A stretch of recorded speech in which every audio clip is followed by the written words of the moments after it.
messieurs, bonsoir. Nous sommes ici au niveau de la plage de Ngor Virage pour parler de questions liées au changement climatique. Alors, nous sommes là, vous avez vu les vagues à côté. Alors, nous allons parler effectivement de changement climatique avec le professeur Ahmed Wade. Bonsoir, professeur. Bonjour, alors, ça va bien? Ça va très bien, merci. Alors, merci. nous sommes ici, au niveau de la place de Ngor Virage. Et vous savez, les questions liées au changement climatique nous préoccupent et sont d'une importance capitale. C'est très important, c'est très vrai. C'est vraiment, je suis content qu'on soit ici à Dakar. Oui. Le beau climat de Dakar et ces belles plages de Dakar. Tout à fait. Pour parler de ce problème très important qu'est le changement climatique. Alors, mesdames et messieurs, je rappelle que notre invité du jour est expert en développement et gestion des ressources en eau, et résilience climatique et énergie durable. Alors, professeur, qu'est-ce que ça vous dit, n'est-ce pas, en voyant, n'est-ce pas, la mer comme ça? Voilà, extraordinaire, c'est vrai, évidemment, la mer, c'est bien qu'on soit à côté de la mer, oui. Parce que la mer, c'est un des grands indicateurs du changement climatique, des effets du changement climatique. Oui. Et puis le Sénégal jouit de 700 km de côte, oui. Donc les effets maritimes sont très importants pour le pays du Sénégal lui-même.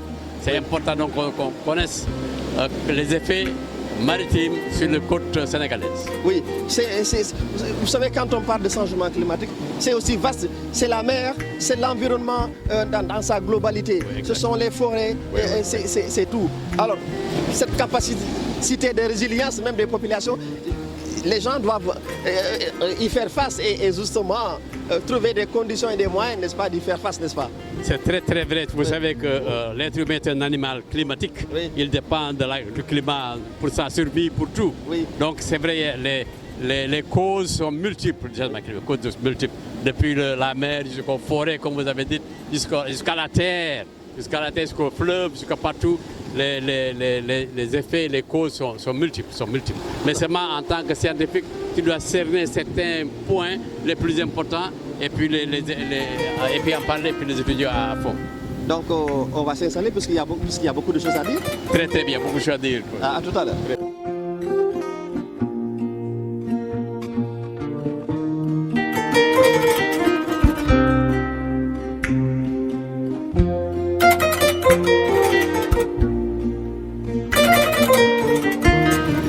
Comme je le disais, professeur, nous allons continuer la suite, n'est-ce pas, du débat, puisque aujourd'hui c'est la question de changement climatique. J'aimerais bien savoir, professeur, d'abord les causes, n'est-ce pas, des changements climatiques. Merci beaucoup pour ta question, parce que c'est l'essentiel de tout ce problème-là, c'est connaître les causes du changement climatique. Évidemment, le changement climatique a un degré de naturalité, la nature change normalement. Mais ce qui nous inquiète, c'est que le changement climatique a été causé par les êtres humains, par le développement industriel. Si on pense un peu comment ça a marché il y a longtemps, dans l'histoire, il y a 200 ans, 300 ans, les gens vivaient naturellement, vivaient d'agriculture et d'élevage. Il n'y avait pas beaucoup de construction, il n'y avait pas beaucoup de routes, il n'y avait pas beaucoup d'avions, il n'y avait pas beaucoup d'automobiles. Oui. Mais quand l'industrialisation a commencé, on a remarqué que le taux de gaz carbonique dans l'atmosphère augmentait. Et quand le taux du gaz carbonique dans l'atmosphère augmente, c'est comme si l'atmosphère bloquait un peu la chaleur sur la Terre.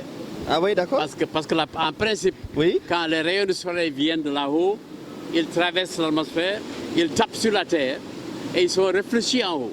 D'accord. Ils sont réfléchis et puis à travers la couche atmosphérique, ils sont réfléchis dans l'espace. Mais si la couche atmosphérique est très épaisse, ils ne sont pas réfléchis, ils reviennent par terre et donc ça devient de plus en plus chaud. Ça, c'est l'effet de serre. On appelle effet de serre. Oui, les gaz à effet de serre. Voilà, c'est des gaz à effet de serre, donc il comprend le gaz carbonique, oui, les vapeurs d'eau, le méthane et le nitrique oxyde, l'oxyde nitrique. Tout ça, c'est des produits industriels, la plupart, sauf la vapeur d'eau qui est dans la nature elle-même. Oui. Mais les autres, le gaz carbonique, méthane et nitrique oxyde, c'est des produits du développement industriel. Donc c'est le développement industriel, vraiment, le développement industriel accéléré depuis la fin du 19e siècle, oui, qu'on a remarqué que l'atmosphère devenait de plus en plus, retenait de plus en plus le gaz carbonique et donc la Terre devenait de plus en plus chaude. Oui. Donc le climat s'échauffe, d'où le mot réchauffement global. D'accord. Globalement et réchauffement. On mesure ces réchauffements dans des points stratégiques de la planète. On sait comment et combien la température augmente globalement. D'accord. Et véritablement, si je comprends bien, l'industrialisation de certains pays assez développés en est également une principale cause. Exactement, exactement. Ouais. Surtout les pays occidentaux, l'Europe, les États-Unis, et maintenant la Chine et l'Inde, dans une certaine mesure le Japon et même l'Indonésie sont des grands causeurs du changement climatique. Et bien, comme j'ai dit, le changement climatique vient des secteurs industriels très importants. Le transport est un grand causeur de l'industrie. Oui, parce que voilà, c'est la pollution, ça pollue, c'est la fumée et ça pose problème. Exactement. Et les usines également, des grandes entreprises. Hein. Exactement, les grandes entreprises et les constructions et puis la manière de construire et la manière de se développer dans les villes. Les villes développent ce qu'on appelle les effets d'îlots chauds. Dans chaque ville, la ville est plus chaude que la campagne. Ah oui. En général. Oui. Évidemment, Dakar, c'est exceptionnel à cause de la côte, mais en général, les villes sont plus chaudes que les campagnes à cause de cet effet de Urban Heat Island, les îlots urbains de chaleur. Oui. Donc, qui viennent de la construction avec le ciment, le goudron, et tout ça là, c'est absorbé et c'est mal relâché dans l'atmosphère. Tout à fait. Alors, il y a des COP qui s'organisent, hein, donc COP 5, COP 21, COP, etc. Alors, lors de ces rencontres, et pourtant des solutions, on en parle beaucoup bien sur le changement climatique. Est-ce qu'aujourd'hui, mais malgré tout, on voit vraiment que la situation s'aggrave? Quelle est l'importance alors, n'est-ce pas, d'organiser ces genres de rencontres, n'est-ce pas, à coups de milliards, si cela n'a pas un impact en tout cas assez visible. Voilà. C'est très vrai, c'est très vrai.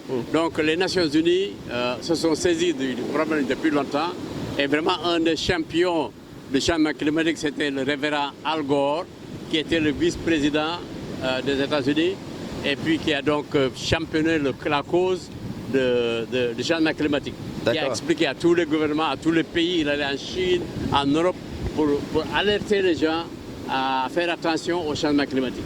Dans ce moment, donc, les Nations Unies ont organisé un groupe avec l'UNESCO et l'UNEP pour vraiment s'adresser au problème du changement climatique. Et ils ont commencé à organiser les COP, les COP,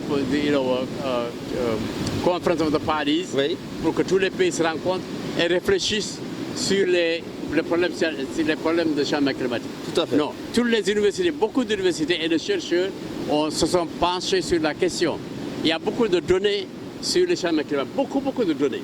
Des données climatiques, des données maritimes, des données de l'atmosphère. La NASA a beaucoup mesuré les effets de serre. Donc on a beaucoup de données, mais la politique n'accompagne pas ces données.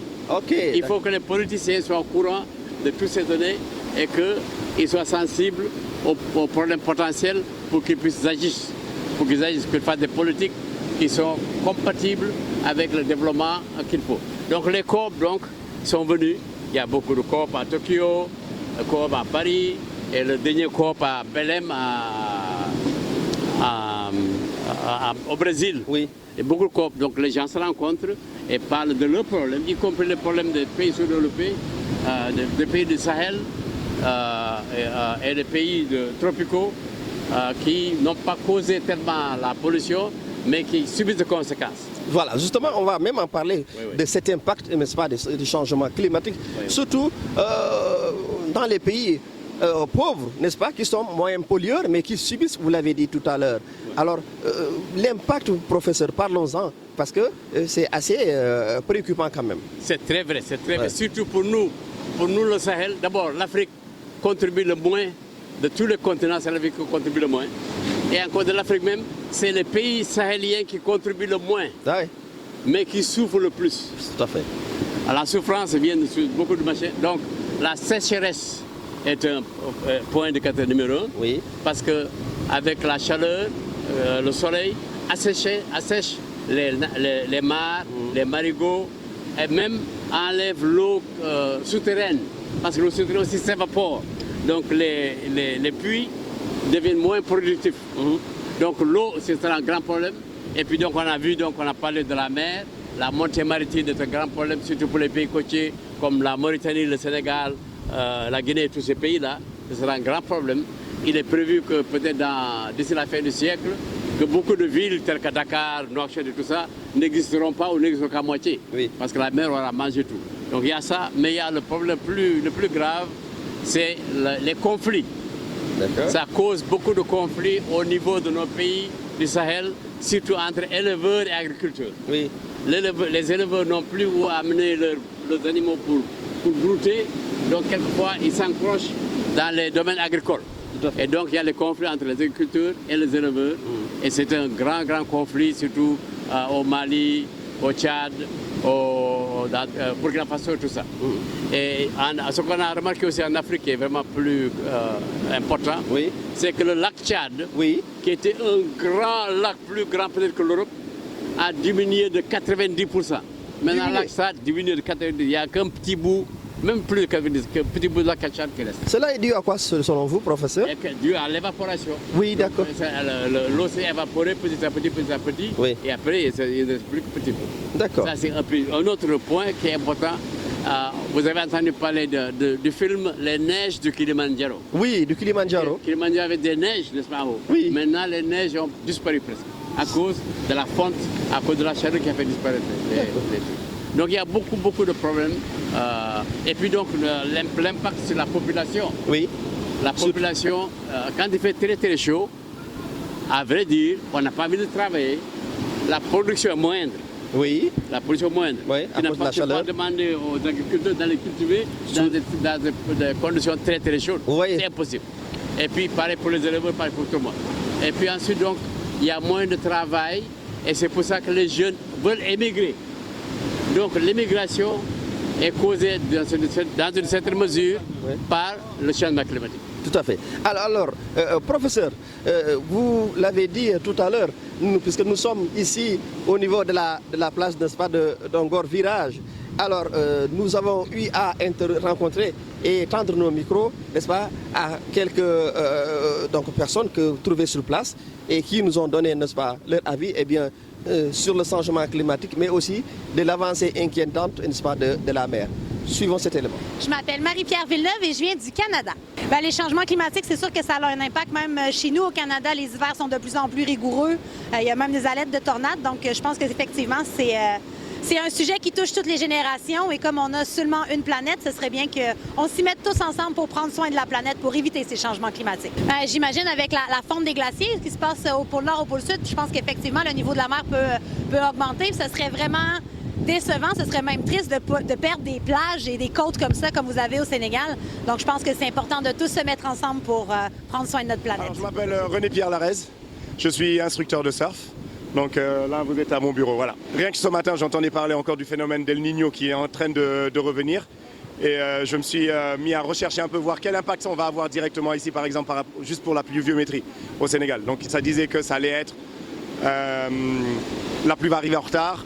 Et ça pouvait peut-être causer des problèmes au niveau de l'agriculture et tout ça. Mais concernant en tout cas moi pour la mer, ce que je peux dire par rapport à ça, c'est que quelques années en arrière, à cette époque de l'année déjà, il n'y a plus de cailloux ici. C'était que du sable. Donc on a remarqué une, on va dire, migration tardive du sable qui vient recouvrir la plage du Virage. D'accord ? Et pareil pour la température de l'eau. L'eau était froide au mois de décembre. Et là, on a vu que de plus en plus, on est en train de tirer vers le mois de février pour avoir les eaux froides. D'accord ? Donc, ça a bouleversé un peu tout cet écosystème-là, on va dire. Bon, par contre, sur notre côte ici, c'est pas aussi perceptible que ça l'est du côté, comme on a pu voir, par exemple, en allant un peu plus bas dans le sud, vers Ngaparou, tout ça là. Mais ici, c'est clair que c'est pas si perceptible que ça. On voit avec des grosses marées, l'eau a de plus en plus tendance à aller un peu plus haut, à rentrer même dans les restaurants. Mais ça reste encore très peu noticeable, ouais. En tout cas sur la côte, entre les Almadies, Ngor et tout ça. Bonjour, je m'appelle Raphaëla et je viens de Suisse. J'habite à Dakar depuis 2 ans. On a remarqué ça, on est allé à Toubab Dialaw. On y était allé l'année passée et j'y suis retournée récemment et la plage, à certains endroits, elle est carrément inexistante. Et oui, ça fait peur parce qu'il y a des maisons, des commerces qui sont tout près de la plage, donc on ne sait pas à quelle vitesse ça va continuer. Si, bien sûr que c'est une menace et on le voit, on voit beaucoup de plastique dans la mer aussi et ça affecte beaucoup la faune marine.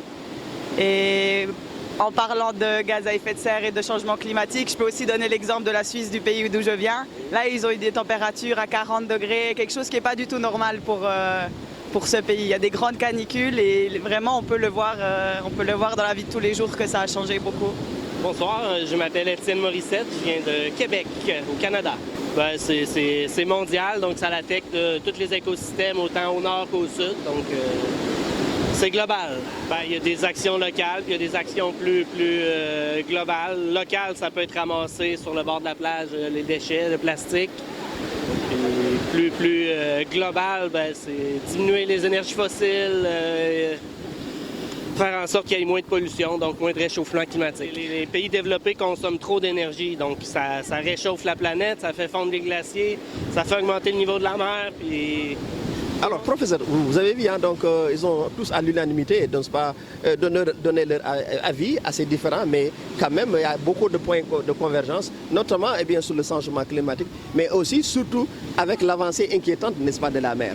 C'est très vrai. Vraiment, la population, les jeunes, et tout le monde vraiment est au courant des problèmes du changement climatique. Ce qui manque, c'est les décisions politiques qui sont importantes pour vraiment effectuer des solutions qu'il nous faut dans nos pays. Et c'est vrai, je suis d'accord avec vos interviewés, que vraiment le changement climatique est vital, et surtout vital pour les jeunes. Un exemple, les jeunes européens sont très engagés dans la lutte contre le changement climatique. Oui. Il y a une jeune fille, elle avait 15 ans, 16 ans, dont on parle beaucoup, qui s'appelle Greta Thunberg. Vous devriez prendre sa photo dans l'Internet, Greta Thunberg, qui est vraiment la championne de changement climatique, qui va partout, qui parle au pape, qui parle au président, qui va partout pour ce problème. Parce que le changement climatique concerne surtout les jeunes. Mais justement, aujourd'hui, si vous voyez l'avancée de la mer, des villes comme Saint-Louis, du Sénégal, on en parle, n'est-ce pas? Selon beaucoup d'experts, cette ville pourrait disparaître à cause, n'est-ce pas, de l'érosion côtière, de l'avancée de la mer, je veux dire. Pas seulement Saint-Louis, mais il y a Rufisque aussi du Sénégal et tant d'autres endroits également. Exactement, c'est vrai. Saint-Louis, c'est ma ville, j'ai fait le lycée à Saint-Louis. Oui. Donc j'aime beaucoup Saint-Louis, je me rappelle de Saint-Louis, de Guetnard et tout ça. Saint-Louis est déjà très bas et entouré d'eau. Vous avez raison, Saint-Louis, Rufisque et toutes ces zones villes côtières vont certainement disparaître. Ça, sans problème. Déjà, ils souffrent beaucoup de ça. Et c'est beaucoup de l'avancée maritime. Oui. Et beaucoup, il ne faut pas oublier les inondations. Les inondations, bien qu'il y ait sécheresse, le changement climatique, ça veut dire que quand les choses arrivent, c'est à l'extrême. Oui. Quand il y a sécheresse, c'est extrême. Quand il y a inondation, c'est extrême. Tout à fait. Donc il y a ces extrêmes-là qu'il faut faire attention. Avec l'augmentation de la population, les gens ont construit un petit peu partout et surtout dans les zones inondables. Ah oui. C'est ça qui fait le problème à Dakar quand il y a des inondations. C'est des grands problèmes. Oui, c'est vrai. Alors, et d'ailleurs, ce problème est constaté chaque année, n'est-ce pas, au Sénégal, avec vraiment ces inondations. Et jusqu'à présent, une solution définitive n'a pas été trouvée à cela. Alors, mais l'Afrique, n'est-ce pas, puisque nous sommes dans le continent africain. Alors, ici, il y a deux endroits qui sont assez importants, n'est-ce pas, c'est en Afrique. C'est justement la forêt du Congo, mais aussi la forêt amazonienne qui, heureusement, sont là et qui jouent un rôle important justement pour la stabilité un peu de l'atmosphère. Parlez-nous de ces deux. C'est très très bien ça, vraiment c'est très important ce que vous avez dit là ici. C'est les forêts et les arbres qui absorbent ce gaz carbonique dont on parlait là. Donc il faudrait qu'il y ait beaucoup de forêts pour absorber tous les gaz carboniques, enfin pas tout, mais beaucoup de gaz carbonique, et un peu diminuer l'effet de serre. Oui. Et on a sur la planète Terre ce qu'on appelle les poumons de la planète Terre. Un poumon se trouve au Congo, dans la forêt du Congo là-bas, et puis l'autre poumon c'est en Amazonie. Oui. C'est des forêts qui contribuent beaucoup à absorber le gaz carbonique. C'est pour ça que les Africains, dans les coop, voulaient qu'on les finance à cause de leur contribution dans la réduction du gaz carbonique. Oui, oui, c'est vrai également, il y a la forêt amazonienne, c'est bien ça. Oui, exactement. Il y a la forêt amazonienne. C'est pour ça donc je crois que le dernier COP, le COP 30 au Brésil, ils en ont fait des réunions dans la forêt amazonienne, à Belém. Oui. Belém, c'est dans l'Amazonie. Oui. Donc c'est très très important qu'on essaie de protéger ces forêts. Parce qu'aussi le développement industriel tel que nous sommes en train de couper ces forêts, de raser ces forêts. Oui. Déjà on a perdu beaucoup de ces forêts, que ce soit la forêt d'Amazon ou la forêt de Congo. Oui. Il y a déjà beaucoup de pertes dans ces zones. Oui, alors cela est important. Alors, professeur, il est vrai maintenant que les dirigeants africains, lors des différents COP, même ont demandé vraiment des financements, n'est-ce pas, au continent africain qui subit cette pollution de ces grandes puissances. Et là aussi, je pense que c'est important, n'est-ce pas, à savoir. C'est très important à savoir. C'est pour ça qu'ils ont créé ce qu'ils appellent le Climate Fund, Yes. le fonds climatique. Ok. Je crois que le siège est à Berlin, pour que les pays fassent des demandes pour pouvoir justement créer des projets d'adaptation au changement climatique. Ok. Mais il faut que nos gens demandent.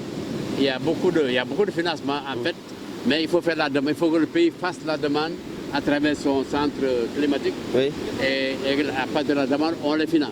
D'accord. Mais malheureusement, d'après ce que j'ai appris par mes collègues, Oui. les Africains n'ont pas fait beaucoup de demandes par rapport aux îles du Pacifique Oui. ou par rapport aux pays de l'Asie du Sud-Est. Oui, d'accord.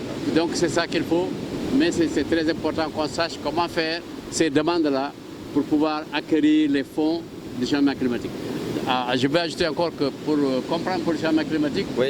il faut comprendre le crédit du carbone. Le crédit Oui. du carbone. Oui. Parce que pour que l'industrie Oui. continue à se développer, Oui. il faut qu'il y ait un certain compromis entre les industriels et les politiciens. D'accord. Donc ils ont créé le carbone credit, c'est-à-dire que tu peux polluer 1 tonne, mais tu dois payer l'équivalent. Oui. L'équivalent. Oui. Et tu payes l'équivalent à des gens qui reforestent. D'accord. Par exemple, si j'ai 1 hectare au Sénégal, je prends des arbres Oui. qui aspirent, Le micro. qui aspirent un peu Oui. le gaz carbonique, on doit me payer l'équivalent de ce que j'ai aspiré.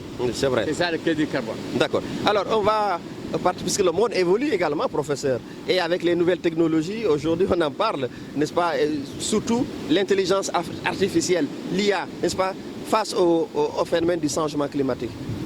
Qu'est-ce qu'il faut, justement, pour qu'il y ait vraiment cette connexion et que le rôle important, n'est-ce pas, de l'IA, effectivement, pour le changement climatique? Effectivement. Il y a beaucoup de technologies pour essayer de résoudre ce problème.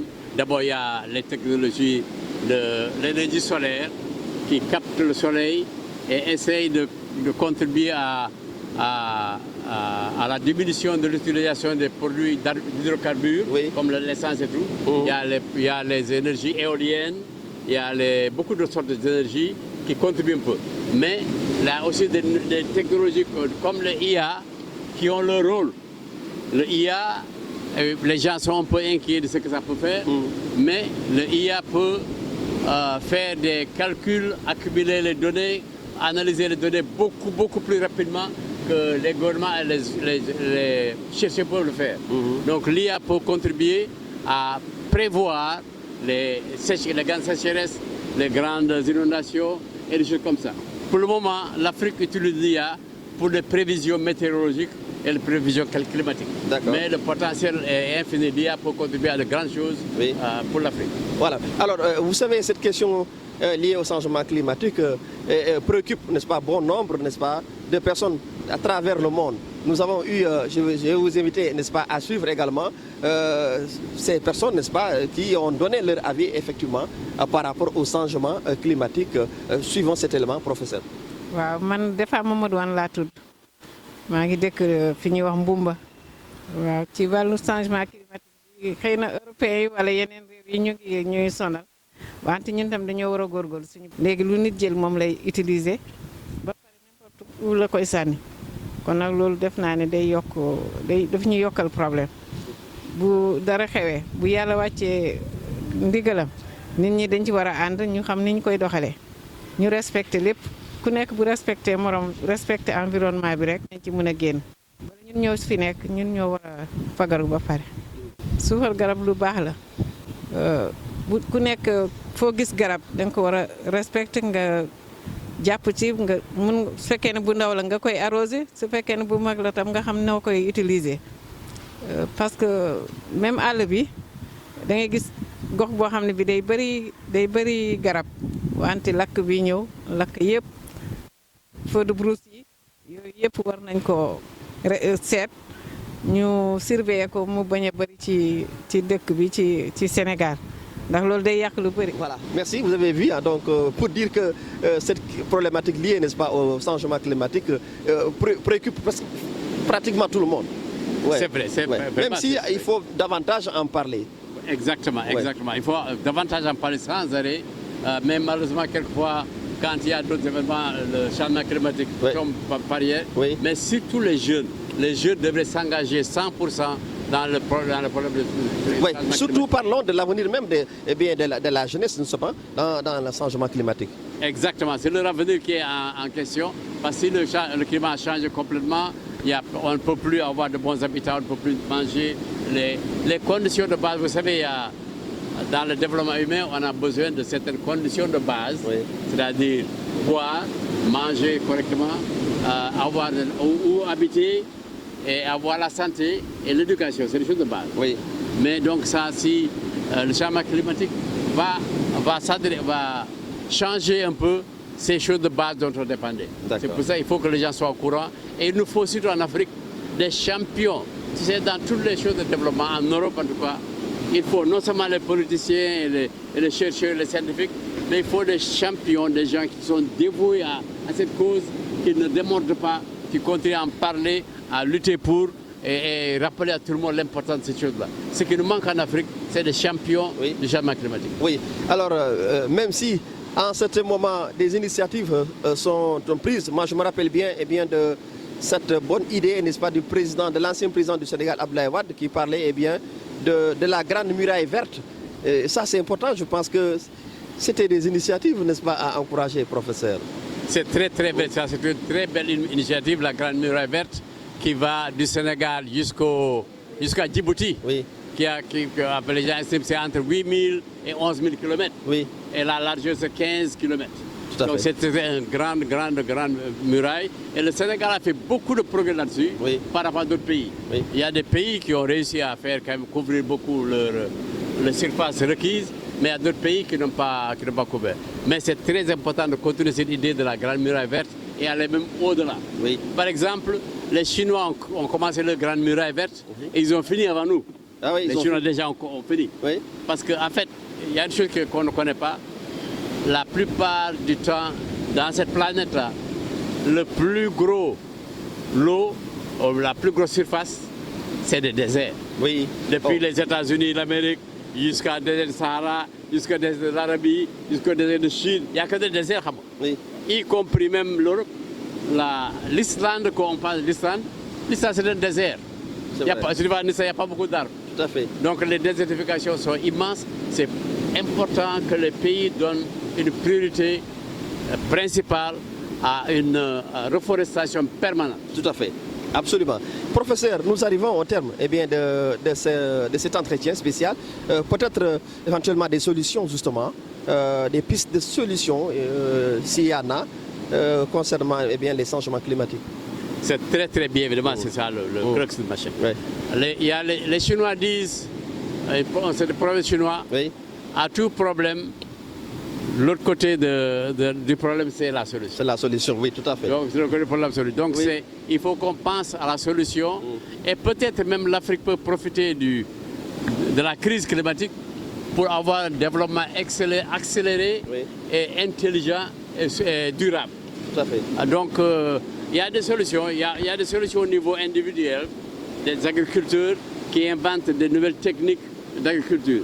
Il y en a un dont on parle, il s'appelle Bakayogo, Oui. de Burkina Faso, Oui. qui a même été invité par le gouvernement aux États-Unis pour démontrer des choses. Il a développé ce qu'ils appellent ZAI, agriculture ZAI. ZAI, c'est Z-A-I, Oui. vraiment localisé, mais très efficace pour arroser les plantes et des choses comme ça. D'accord. Donc il y a beaucoup de projets individuels, mais aussi il y a les gouvernements Oui, qui ont surtout. leur programme. Et en fait, vraiment, tous les gouvernements africains, y compris le gouvernement Sénégal, a des programmes pour combattre le changement climatique.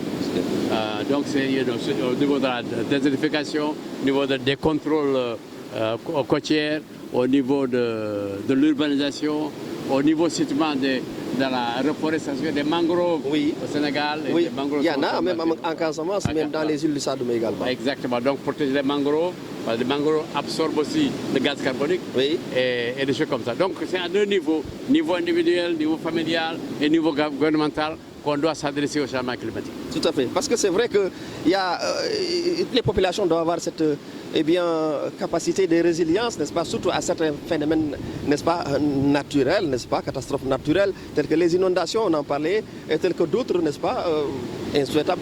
Et je pense que tout cela, c'est extrêmement important. Très bien. Oui.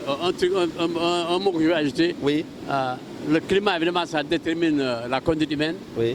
Mais il y a des choses que j'ai apprises aux États-Unis. Oui. J'ai fait même des discours là-dessus. Ce qui a développé l'ouest des États-Unis, des Texas, New Mexico, jusqu'en Californie là-bas, Oui. c'est quand ils ont découvert la réfrigération. Ah oui. Donc c'est ça qui a changé les États-Unis. Oui. Parce qu'avant, le développement était plutôt à l'est, vers New York, Washington, New Jersey et compagnie. Mais maintenant, c'est tout le pays qui s'est développé parce qu'ils ont pu, à l'aide des climatisations, Oui. avoir des frigos qui peuvent donc réfrigérer les nourritures, les légumes et tout ça, avec les climatiseurs, Oui. climatiser de grandes surfaces Oui. pour que les gens travaillent là-dedans. Ils ont pu climatiser les voitures pour aller de point A à point B. Donc le changement climatique a beaucoup aidé. Amen. Je veux dire, la réfrigération Oui, a beaucoup aidé à développer les États-Unis même. Oui, c'est vrai. Donc ici, on devrait en profiter pour vraiment changer nos cultures vers une culture résiliente, D'accord. une culture Merci. agréable et des conditions de vie agréables. Tout à fait. Professeur, un dernier mot, Très, très puisque nous arrivons au terme, hein, comme Oui, je le très disais. bien. Un dernier mot, vraiment, c'est un sujet immense, qui ne fait que commencer. Oui, on n'a pas encore tout à fini. fait, tout à fait. Il faut savoir déjà qu'on a dépassé le seuil critique du changement climatique. Oui. Il y a un seuil critique, si on le dépasse, ça devient difficile à résoudre. Oui, Et si le seuil critique est dépassé, c'est l'Afrique qui va souffrir beaucoup. Et c'est très important que les Africains s'éveillent dans ce problème, surtout les jeunes Africains, qu'ils insistent au niveau de leur famille, au niveau de leur gouvernement, pour que ces gouvernements fassent quelque chose de solide pour nous protéger des effets du changement climatique. Donc vraiment, j'encourage les jeunes à penser là-dessus. merci. Et on va remercier également M. Libas, c'est Eliman, hein? Eliman, oui, c'est vrai. ouais, donc il nous a permis de faire cet entretien ici à sa place. Très bien, c'est N'est-ce vrai. pas? Oui, on remercie Eliman. Merci Eliman beaucoup. Lai. Alors en tout cas, ça a été un immense plaisir. Merci également à l'équipe technique, Amadouba, mention spéciale à toi. Tierno, mention spéciale également à toi. Mesdames et messieurs, c'était votre émission Entretien spécial et nous avons profité du séjour, n'est-ce pas, du docteur Ahmed Wade, n'est-ce pas, pour, n'est-ce pas, avoir cet entretien. Je rappelle qu'Ahmed Wade est donc expert en développement et gestion des ressources en eau, résilience, changement climatique et énergie durable. Merci et à très bientôt. Au revoir.